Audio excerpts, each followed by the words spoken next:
What's up, grinders? Tyler Tamboline here, aka ToeTagginTambo, back for another video. This is another new one for me. I think after doing the other ones and after I do this one, it'll be a good time to settle back in, get some feedback from you guys, and just see what you want to see going forward. But for this one, it's going to be a recap, and that's sort of what the Mondays are going to be about. It's going to be a recap of the actual GPP results of the tournaments. It's going to be looking at some builds, some construction, some player pools, the winning lineups, my lineups, all those sorts of things that we can do along the way.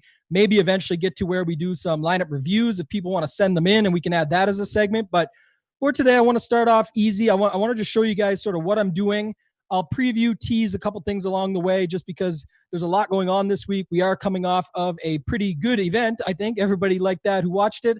Crazy for the DFS sweat down the stretch. But what I would say is this, Kenny Kim and myself do the Fantasy Golf Degenerates podcast. That's a tease, but I mean, that's where you're going to find even more free information where we're actually going to go through and dissect the player pool tier by tier, full recap of the actual event, all that sort of stuff. I will, at the end of this, go through some of the RBC Heritage pricing just to give you guys a quick sneak peek. But let's get into it. I am going to show you guys what I'm doing on here. If you haven't done this yet or before, or you're new or anything like that, I just wanted to start at the RotoGrinders homepage and show you where I'm getting all the information. I'm just going to PGA. I'm going down to the results DB, the database, not the damn Bach. People just make fun of it as that. I'm changing the date to what it just was. So PGA started on the 11th. You can use it for other tournaments and other sports, but I just want to show you guys here, sticking with golf. It recognizes the classic slate, which is what we're going to be talking about. I'm clicking contests. It brings up all the contests here. It's got a little bit of a, setup here where it's showing what the prize pool are, the buy-in, the max entries you could put in it, how many people ended up entering it. As we know, the Millie Maker had a little bit of, overlay, so to speak. Not money-wise, they still hit their 2.5 or their 3 million. Oh, actually, I forgot. It started at 2.5, so I think they did just miss. But yeah, there was, 13,000 or so entrants that didn't get in there. But anyway, I've got some of the ones already pulled up this week. I'm going to be looking at the Millionaire Maker. I'm going to look at the Clash. I'm going to look at the $3.20 max for those that have a little bit smaller bankroll. People a lot of times ask me, how can I get started? Everyone that has 150 lineups can just enter everything, big bankrolls, etc. And that's not the case. A lot of us, even myself, one of my original big PGA scores came in a week where I was playing like $300-$400, and 60 of it was in at the time a $3.20 max, and ended up getting second for 40,000. So it does help to be in these, and it also helps you if you're not fully ready for something like a 150 max pool to fully MME a tournament. So I'll go through that, and then I'll do one at the end. I'll do the 2120, which is the Pro Shop. Again, guys will have bigger bankrolls, but if you want to just sort of see how some of the constructions look, maybe take a small shot at my boy Cards this week, who's had a pretty good result in it, and he's going to be on the show Wednesday with me. I'm definitely looking forward to that. For those of you that don't have a premium membership yet, you're going to want to hop on, get a hold of one so that you can jump in and see what we're doing on Wednesday. The Showdown show yesterday went quite well, I think, for feedback, and everyone said I broke it down on Saturday night. The results, not so much, and is what it is. We'll talk about it next week. I think it was a good breakdown. I just think that the results weren't there, and some of those guys with the hot putters stayed hot. So I'm going to start. I'll give you guys, the tournament that I did the best in this week. I actually ended up around down 15-20% on the slate, but I did have an opportunity here. You'll see. So this was the 333 3 max, and I just want to show you it first. I mean, the payout structure in this is really nice. It's fairly balanced all the way down. If you look, 12th place is getting $1,000 when first is getting 10. So it's a really nice breakdown, fair payout structure across the board. Lots of big names in here that you guys know. Empire Maker, Go Sixers Go, Dasberg does quite well. FJ Bourne, these guys are all a lot of members, RG members. But I'll show you my lineup here. Finished in 8th. It was really, like I said, a tough sweat. And down the stretch, it was quite frustrating. You're sitting on guys like Justin Thomas, Colin Morikawa, who are just ball striking extraordinaires, and they can't make a single putt from 5 feet. So I think Morikawa missed 2 we know of. JT missed a couple. JT had something like 3 strokes gained on approach, and lost something, unfathomable, like 3 strokes as well on the putting surface on Sunday. So when I get to the preview for this week, and when you hear the show with Kenny and I and all the stuff I'm doing this week, probably going right back to Justin Thomas as far as I know. But just to give you the breakdown on the lineup, if you remember last week, and it'll be a theme throughout the breakdown here, a lot of the chalk was sitting in around, or at least what we expected to be the chalk for the week was sitting around that $74, $75, $7,300 range. Like pretty much $7,300 to $7,500 was where you were seeing all the chalk congregate. And if you look at my lineup here, it's essentially skipped 74, 73, 72 completely. And I went with a little bit lower ownership here. I wasn't quite expecting Connors and Joel Damon to come in that low. I expected maybe 10, 15%. Typically in these fields, I'm looking to run something along the lines of, get a couple chalk guys in there that I'm okay with. And it's sometimes not by, it's not on purpose. It just happens the way I break it out. But I definitely am making sure I have some of these low ownership leverage guys that I can see go off. And Taylor Gooch was the guy I really liked. He didn't quite get there, but I mean, making the cut, 6 out of 6 was all there. I think this just shows that you get a build with upside, skip some of the chalk in the middle. But I know everyone wants to talk about the Millie Maker, so we'll move over to that, spend a little more time there. The mystery for everybody is this first place winner. Congrats to RBX88. I saw today on Twitter, he sort of just started an account back in December on RotoGrinders. He's got some serious scores under his belt. I think this is definitely a second Millie Maker. He won one in NFL. He had a couple other second places in Millie Makers, I think both NFL. And then he just recently had a 6th in the MMA and something else where he was close again. So it just goes to show, keep grinding away, you put yourself in those spots to get lucky, and you can have those results where it happens like this. So really good lineup for him. If you go over here and look, pretty much the standard setup of what you're expecting to see in this. I think we'll start with his lineup, but then I'll just go through some of what I noticed in the top 10. But yeah, he's got Xander, Morikawa, Rose, Spieth, Kokrak, and Connors. Interesting tidbit was obviously that he didn't have the eventual winner, who was Daniel Berger. And we'll get into that in a second. If you look at second place, I know he had him. It's just crazy to see because Berger was actually owned 13% in this GPP. So it's not like a heavy chalk play. We'll talk about that again for this week. But I think you see on weeks like where we see the softer pricing or Millie Maker style pricing, this week for the RBC Heritage is actually really soft. I just teased and joked about that on Twitter where, that we talked so bad about the structure being 44% to first. It looks like they know the way to fill it is through pricing. Everyone has a lineup that just looks incredible. That normally leads to it filling. So I may have to take the L and retract on them not filling it up again. I think they might have better luck this week, dropping it by 40,000 entries from the original in week 1 and going down to this. So back to RBX88. Just a solid build, but if you go back to what I just talked about with my own lineup, with some of the ones you'll see, and like I said, stays a pretty high theme throughout. Not one guy at 75, 74, or 7,300, and I'm sure within all of his builds he has that. We can check that in a second when I go to the ownership tab here and see what his pool looked like, which there is some interesting tidbits there as well. But if you look at it, skip those completely. Got a couple low-owned guys in Kokrak and Connors. Rose ended up being a higher price guy, but the 3.9K build, really strong last week. A lot of people either wanted to use guys from above. Notorious and I even joked when we did the Wednesday show. We said we should probably just it wasn't so much a joke as we kind of thought like this and just didn't fully execute on it. Again, within our pools we did, but not overall, where we were just going to fade the entire top 10K range. That's what RBX88 did here. And in turn, he ends up with $1 million and a ticket to the TOC entry. So get a chance to go to the Super Bowl with like a 40-man field and play for another $1 million with, I think, only a couple guys so far. Petty Theft just got one in the LOL Championship, and then Colin Drewby from Daily Roto, he got one at the NHL Fantasy Live Final, and I'm not sure if anyone else got one there yet.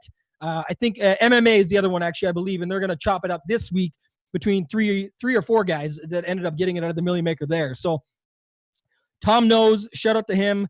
I saw him rocking a Tour Junkies logo. Good for him. He had 2 lineups.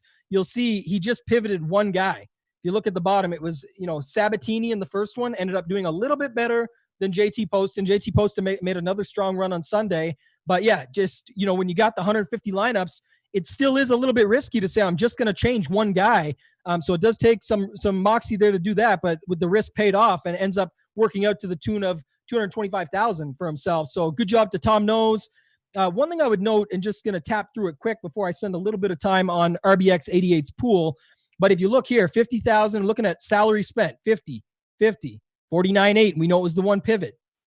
50, 50, 50, 50, 49.9, 50. And I know it's repetitive, but the first dupe actually, and this is a dupe, doesn't happen until the 10th one down and is still at 50. I only pointed out, listen, I've done some research and some pre-search on this to before coming on today. 77% or something of the field used 49.8 and above. So it's no surprise that that's how it ends up. What I'm more pointing out and want to make a point on is that even at the 50, all these guys kept it unique.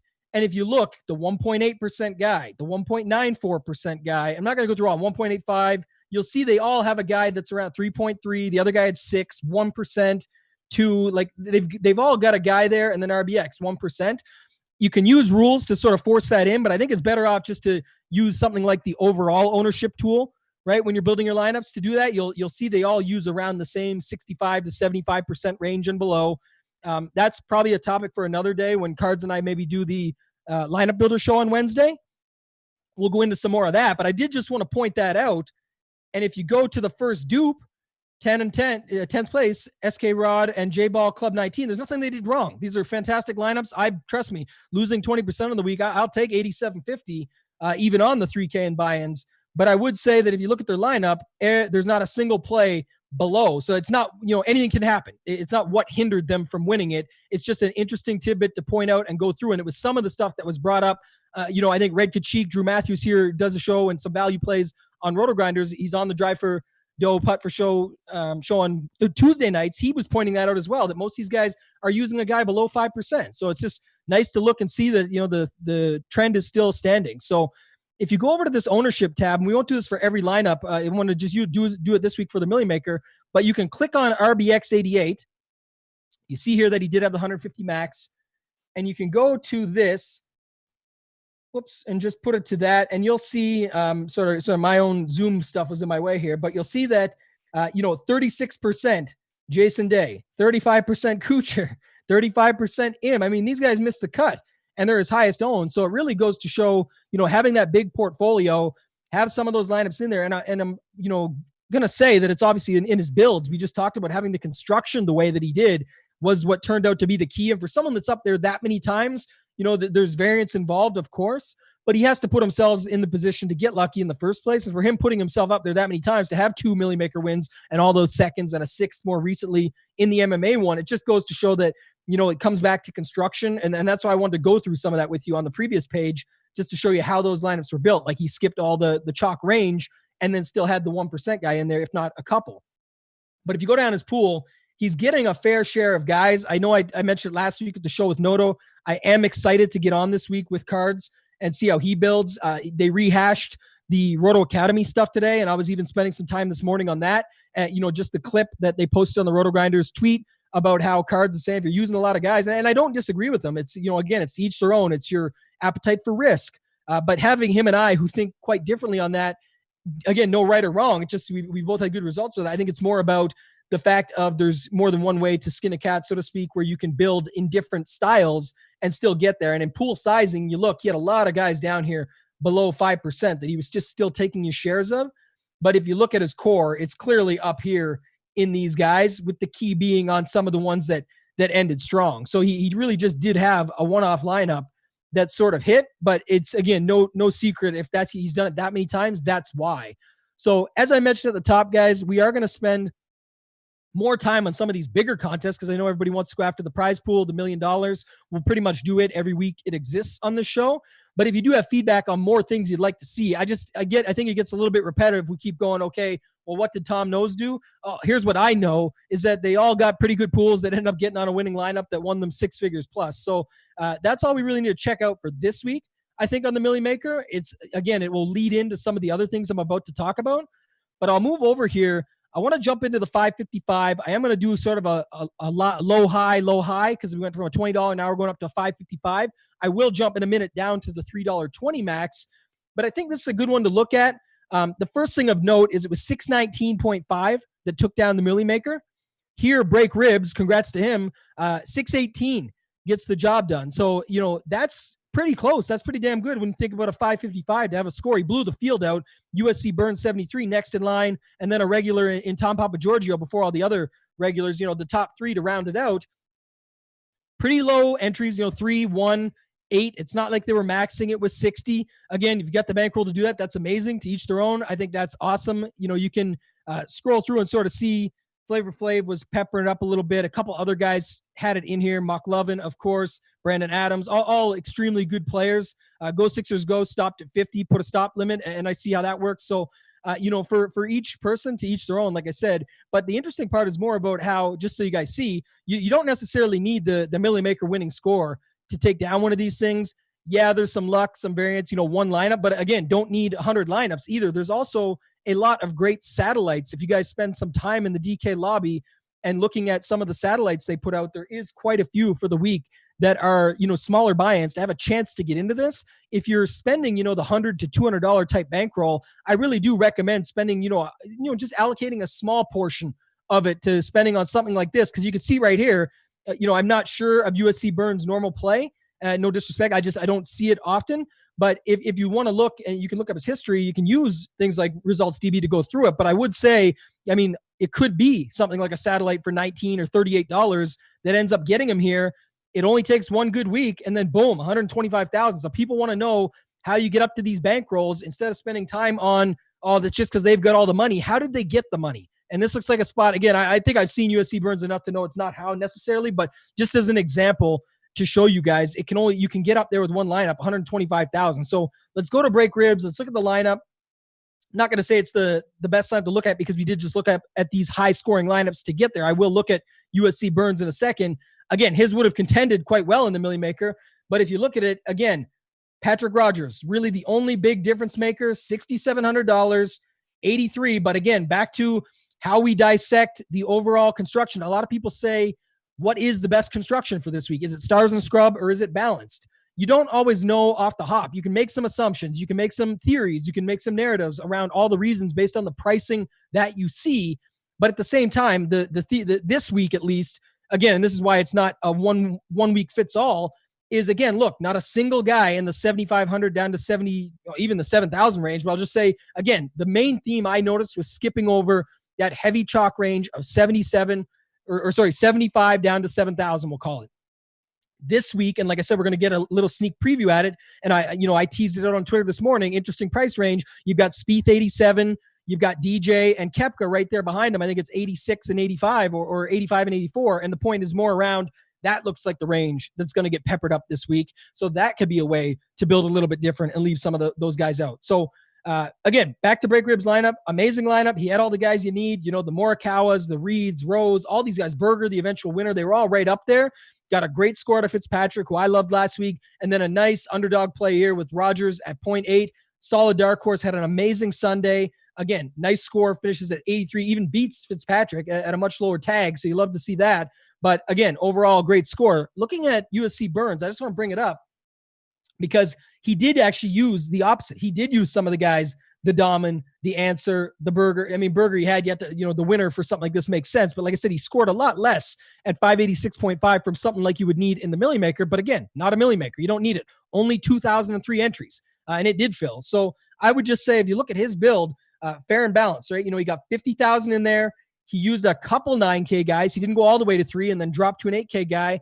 But the difference here is another way to talk about just roster construction in general. Well, he did use some of the guys in that 73 to 75 range, even a very chalky play in Answer, who ended up doing very well. Another conviction play of mine, someone that I was on, a lot of the guys here at RG liked. Joel Damon was only 4.7, so he used a lower-owned guy at that. And if you really think about it, a lot of the builds last week started with, Webb Simpson at 98. He avoided that. Then you go up to the 10K range, which was what forced all these guys in this range. So, well, he did use a couple of them. He used one lower owned one, and he also didn't use the standard build that started at Webb or above. So that's another way just to see that even though he used some of those plays, he was still able to get different at the top. So highly recommend you guys do this every week. Obviously, if you want to come hang out with me on this video, I appreciate it. It's fun to be on here. I love talking about this stuff. If you can't tell already, this is my main passion. But I would say that it's something you should be doing. A lot of people just immediately look at Break Ribs and go, oh, I can see what happened there. Well, yeah, no shit. I'll say he had the winning build. That's the obvious. So you got to be careful of just who you're looking at. I'm not going to do it every video. Again, this is the first intro video to preview it all.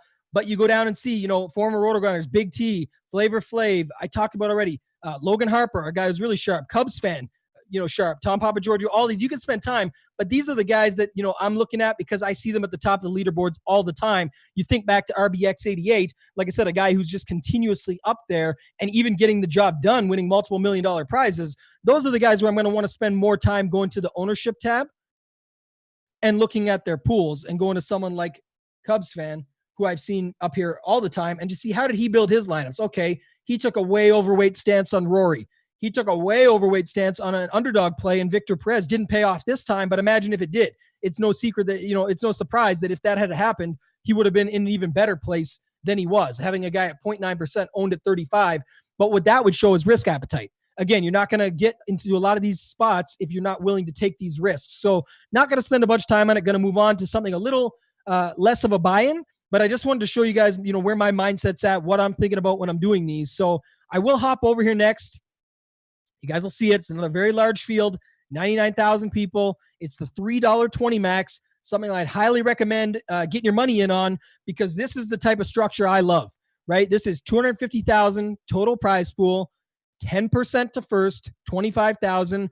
Yeah, it cuts in half for two, but guess what? You didn't win, so you shouldn't necessarily get as much. But what I do love is when you drop down here, even all the way down to 10th, you're still getting 10% of the first place prize. So this has sort of been the, odds-on favorite for what most people are looking for when they're talking about a balanced structure on something like DraftKings.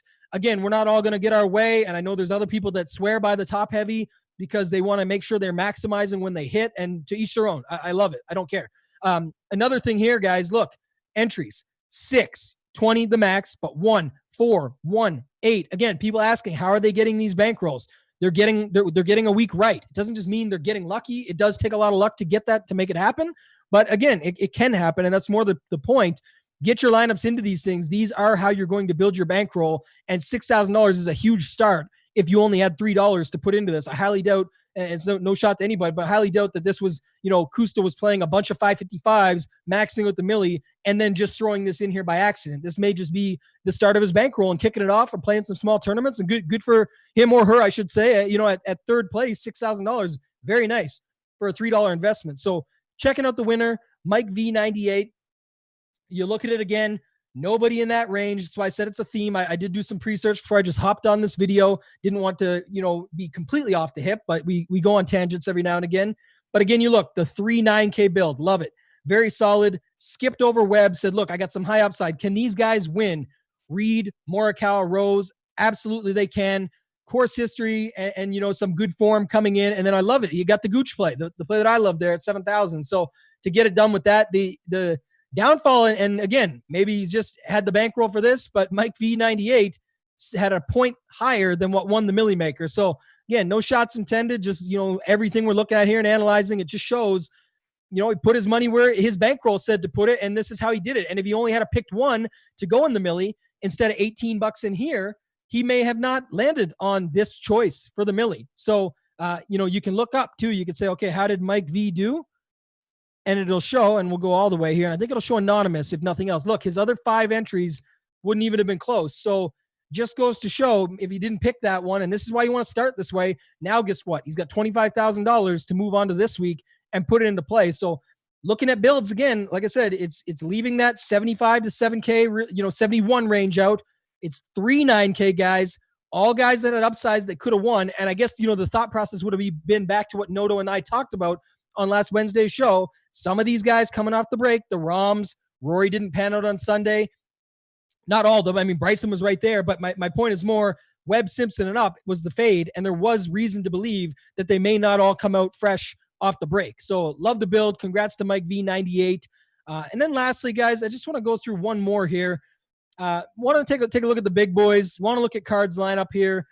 This is the 2120. I really like this tournament. I'm not at this myself as far as just risk appetite and bankroll. It's $2,120 to buy into. It's a 6 max entry, so you're getting in for just over 12,000.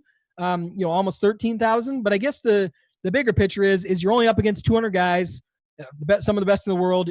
But there's $100,000 up top.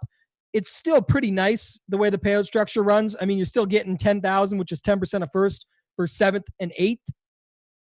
If you go down, I believe 36 or 37 people are pretty much doubling their money. So, just under 20% are getting double their money. So I do like that. Again, it's not something that I see. I don't think they run satellites to this, and it's something you'd have to build up to, but it's something worth going after. I think in the future, if you have a goal or you're striving towards something, playing one of these at one point on the year or something like that could be a goal. Or maybe you win 25 grand, put $500 away for your significant other, a little bit of something to keep them happy while you're grinding away. And then on top of that, use 10% of that as a treat to yourself. Again, not the best recommendation bankroll management style. I won't say that. But again, to each their own. I believe in something of a treating yourself. So maybe it's a 555 if you feel better about that. But I think if you have that type of win, like we just saw there with Mike V98, and you get 25,000, it's not a bad deal to treat yourself to something, as long as you know that's what it is and you're using it from there. So Tom Papagiorgio, we saw him. We saw Empire Maker. We know who these guys are. They were at the top of these other leaderboards that we saw. First thing you'll notice, the scores, right? These are big money on the line, so you're not necessarily putting these high variance, high risk lineups in play. I still like Tom Papagiorgio having that one-off play of, like a one guy under 10% just to keep yourself unique and to give yourself that chance to leverage heavily. Like if you look back to Cubs fan who we saw used Victor Perez, it wouldn't have worked out this week, but again, he would have been not owned at all. I'm not sure if Cubs fan played this. You can always go ahead and look. And he did. I wonder if he went with his hunch. And sorry, I just wanted to look at that. He did. So if you look here, no surprise. Again, it goes to anonymous just because they didn't cash, guys. But if you look, Cubs fan was in for the 6. He did go with his hunch for 1.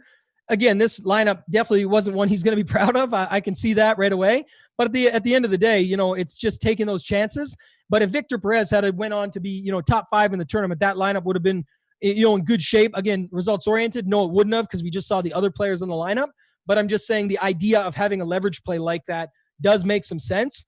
Again, you can also do it in the way that Tom Papagiorgio did it in a guy like Neiman. And the reason I bring that up is we're going to look at our boy Cards. We're having him on the show.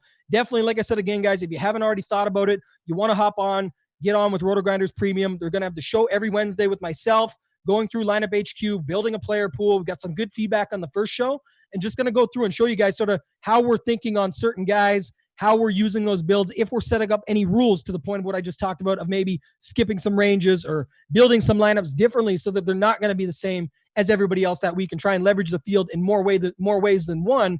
But I want to bring up Cards because this is a good lineup here. You look at it, he only used one of the guys from the range that we talked about in Benyon. Benyon had a really tough Sunday. I believe he had a quad on one hole where I would love to see that. I posted it out there on Twitter, but it didn't get to see it. I watched it on Tourcast on Shot Tracker, and it was insane. Like, I really don't even know what happened. I don't know if there's footage out there yet. If anyone has it, shoot it my way. You can follow me on Twitter at ToeTagginTambo. Send it over. I don't think there's any footage out there, but if there was, I would love to see it. But you look at his team, very, very solid build. Again, went a little bit unique. Didn't do any guys at the top, didn't do Webb Simpson, but instead of going the unique way we talked about earlier of using 3 9K guys, he actually went completely different and used 1 9K guy, a guy that could totally win it, almost won it in the playoff, lost, but with Colin Morikawa.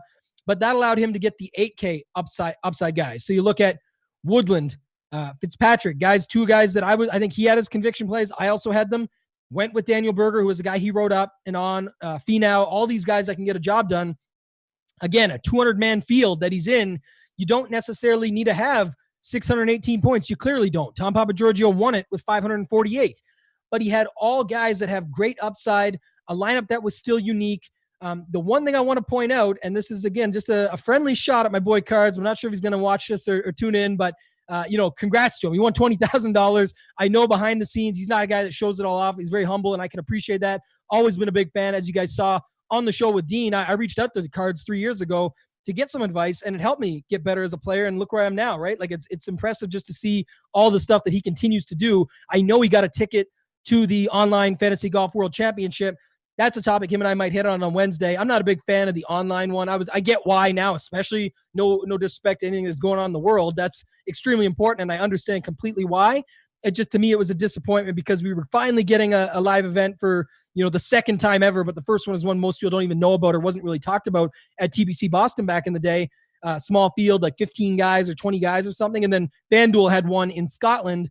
But it's not really what we expect to see with this one. But again, congrats to Cards.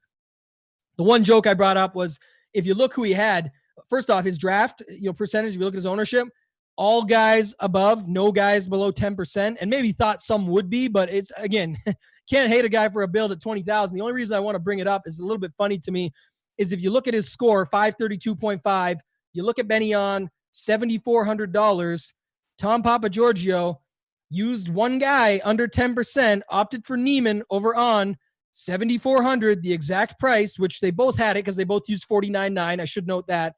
74 points at 58.5 is 15.5. And if you add that up to the totals, Cards would have had $50,000 more and chopped first with a 3v3 unique lineup still, but they would have still had the same score and would have tied Tom Papagiorgio for the 140,000 top two prizes, chopped for 70,000. So is what it is. These things happen. I don't want to, like I said, make fun of Cards too much. Love the guy. Can't wait to get on with him on Wednesday. But I think that is kind of funny just to see the one play where you go under 10% like that, and you could have had that play. That would have been a result of 50,000 more. So insult to injury. I am going to hop over here, guys. Like I told you, I am going to preview this week. I just want to blow my screen up some. And I think I've got it up here now. Do I? Okay. So I've got the field up, you guys. This is Lineup HQ. We go through it much more in depth. Twofold. One on Wednesday, as I've mentioned multiple times here with Cards. I'm going to be going through it this week. But also, guys, make sure if you want more free content, Kenny and myself have the Fantasy Golf Degenerates podcast. You can follow us over there on Twitter, on RotoGrinders. The show will be posted out. It's completely free, hosted on the RotoGrinders podcast network. And it's going to be where, a much more in-depth, deep dive of these tiers and these prices. But since we have the pricing early, and if this continues to happen, I'm going to continue to do this for this show. I think it's a good idea just to look at it and just see sort of the pricing and what maybe little things that stand out or tidbits along the way. First off, you look at the top, they've added another guy from 10K and above this week. So you've got Rory, JT, Bryson, Rahm, Xander, and Morikawa move up. So interesting to see what people do with a guy like Morikawa. 5-figure price range in a field this strong. You think they're going to leave some guys alone, like guys might not go to Rahm because how bad of a week he had. Rory had a great 3 rounds, but then a bad Sunday, and he's quite expensive. You'll see everyone want to be on Bryson. Definitely not going to talk about him right now because there's already enough to rant about with all the broadcast and how much they have to go through, how many protein shakes he drank every time. So, is what it is. They need a story. We'll leave that one for another day. You drop down, you got, interesting one right that pops out right away is Matsuyama. Haven't seen him in a little while, but if you remember, the last time we did see him was at TPC Sawgrass at the Players when everything got shut down after round 1, and he had put up the first round leader. And then everything got canceled. So I think he's going to be an interesting play this week. A lot of people like Sung J M. Rose just had a great week. And then are they going to go up to Morikawa at that 5-figure price? I don't know. But I think if you look at guys that we would have been on any other time before this week, as much as we love Morikawa, Im and Matsuyama would have probably been more popular. So I think there's going to be some good leverage, in this 9K range. Do people go back to Webb? Probably. I think Webb's the guy that, his price went down. I know that it didn't work out last week, but this is one of those situations where it's the opposite of Spieth, who we'll get to in a second, but everyone's going to still go back to Webb. They'll say, he hurt them, he crushed them, but they think it's sneaky going back to them. It's not. It's the most obvious play of all time, and everyone goes back to him. So expect him to be in cash builds again, single max, 3 max, even, some ownership in the Millie again. So, it is what it is. He'll get ownership. Spieth is the opposite of that, where it seems like, I don't know, he could be the same as that, but what I was going to say is I think that it's one of those situations where people say, well, it was all putter. He had all those putts over 10 feet. We know he can't sustain it, blah, blah, blah, but it just continues to happen, guys. Like the putter just never ends with this guy. It's not a surprise. It's insane. Trust me, I watched it. It hurt me. It crushed me, but it just continues to happen. So it'll be interesting to see what everyone's take is on that. The price went up a little bit, but he's still under 9,000. Again, gets another short course where he's had success on. He's had success on short courses like we saw at Colonial again, and just didn't come through on the Sunday. But at the end of the day, could he do it again? Is he a fair price? I said last week, I like him better. Again, I didn't expect the ownership that we got. I expected under 14, so I get why people say I'd rather him as a bet than a DK play, because they're looking at it from an ownership perspective where you're not, everyone against the books versus everyone against each other in peer-to-peer on DraftKings. But I didn't expect that 21 or 20% or whatever he was. But at the same time, at 8K, I said I kind of don't mind him as a DK play. I wasn't on him heavy at all, but I said I see why people would be, because they just need him to make the cut. 6-6, as hard as it is to come by, I think 5% got through. So people were saying he'll make the cut and then maybe have upside. So everyone has their own opinion on that. I think it was fine. I think it's a very similar standpoint this week. But now we get to the area that's like last week. So last week I said it was the 75 to 71. This week it's your Koepka, DJ. No clue why Woodland went, to 8,400, and then Kuchar at 83. Another guy that, like Webb, will still get the ownership It looks like a lot of guys will be able to build these balanced builds. That'll be something we say for Wednesday when Cards and I go into it on, knowing that, how do we get different? He might have some ideas, as you just saw with how he did it. Maybe this week you go 3 9K guys and get a little bit different that way. So I'm not going to go through all of them, but just some other ones to stand out. Hatton back. He was actually the most recent winner on tour, the Arnold Palmer Invitational beforehand, before the players got canceled with Hideki leading, and now before with the most recent winner being up there at 8.9K in Berger, just getting the win in the playoff yesterday. So Hatton stands out. Ricky, who's always popular, just looks like this 8K range is going to get peppered. Answer again, Fitzpatrick. Going down, just looking at some of it, you'll get some of the other plays. J Day, 7,600, terrible week, but is what it is. It's popular. It looks like they might have, or maybe his price was even less. They haven't removed him yet. One note I'll make here, guys, is a final note, kind of. Kevin Na just withdrew. If you don't follow Rob Bolton on Twitter, you're going to want to follow him. He tweets out all the withdrawals and if there's any replacements and whatnot throughout the week. But he basically just sent it out before I hopped on here, like half an hour before, that Kevin Na has withdrawn. Probably makes sense. The only reason it's kind of important because he would have been popular for the course history truthers, and he didn't look good last week. He was already sort of nursing a back, so it definitely makes sense to me why he got out. And then you've got some other guys down here like Luke List. If you don't follow the Korn Ferry Tour, Luke List got the job done yesterday. Normally struggles. He's had his ups and downs on the PGA Tour. He had a really close call at the Honda a couple years back where got into the playoff with JT off of a very lucky JT bounce off the rocks to land up on the green and end up losing to JT in the playoff. But it's JT, guy that's going to win a bunch on tour. We'll talk more about him for this week. But Luke List, fair price, 7.2K, coming off the win. Got to be feeling pretty good. Don't hate something like that. We'll see how popular he gets. And then you've got, I saw up there, Graham McDowell, Jim Furyk, some of your Team RBC guys. Luke Donald's another course history guy. And we'll leave the 6K range for this week. That's going to do it for this week, guys. I hope you like the show. I am open. Like I said, I want to do these shows for the people. Whatever you guys want to see is what I want to do. I hope this can help you see a little bit of sort of how I look at things, how to use Results DB, a little bit of a preview for this week, and then just some of the builds and actual construction of how they broke down their lineups to get to those prizes, and not just looking at someone because they won a tournament, right? How did they win the tournament? How did they get themselves in that position to have that opportunity and then come away with the big win? Anything else you need, you can hit me up on the RotoGrinders Discord. I'm in there with the same tag at ToeTagginTambo. And then if you want to add me on Twitter at ToeTagginTambo, my DMs are open there. You can check me out. Hit me up if you need anything. Any updates that I do throughout the week will be posted out. And then any little, sort of Tambo's tidbits or things that I see throughout the week, I am going to post them and get into doing that a lot more. Guys, I'm not a golf reporter. I appreciate, respect what all these guys do that post everything around the golf course, the golf players, all that stuff, or what this guy's doing with his weight, what this guy's doing with his swing, equipment, all that. I don't really care about any of that beyond the fact I read and consume all the content because it could help me in DFS. But everything that I post is going to be more around being a daily fantasy sports reporter, of having the stuff out there that you guys actually need, that you're going to use to your advantage in building lineups, or maybe in working some lines when it comes to betting and seeing what some good numbers are throughout the week. Cause that's another area that I'm passionate about and but I'm not going to have all that other news. That's what I said. If you follow Rob Bolton, if you follow guys like Jonathan Wall for equipment, all these guys have that stuff. I'm trying to put out stuff as it pertains towards daily fantasy. So again, follow me on Twitter at ToeTagginTambo. Let me know in the Discord or on there, anything you guys want to hit me up with, a mention of what you liked about this show, the other shows that I did. If you have premium and you're looking at both the free and premium shows. And other than that, good luck this week. Check us out on the Fantasy Golf Degenerates podcast, and we'll see you guys soon.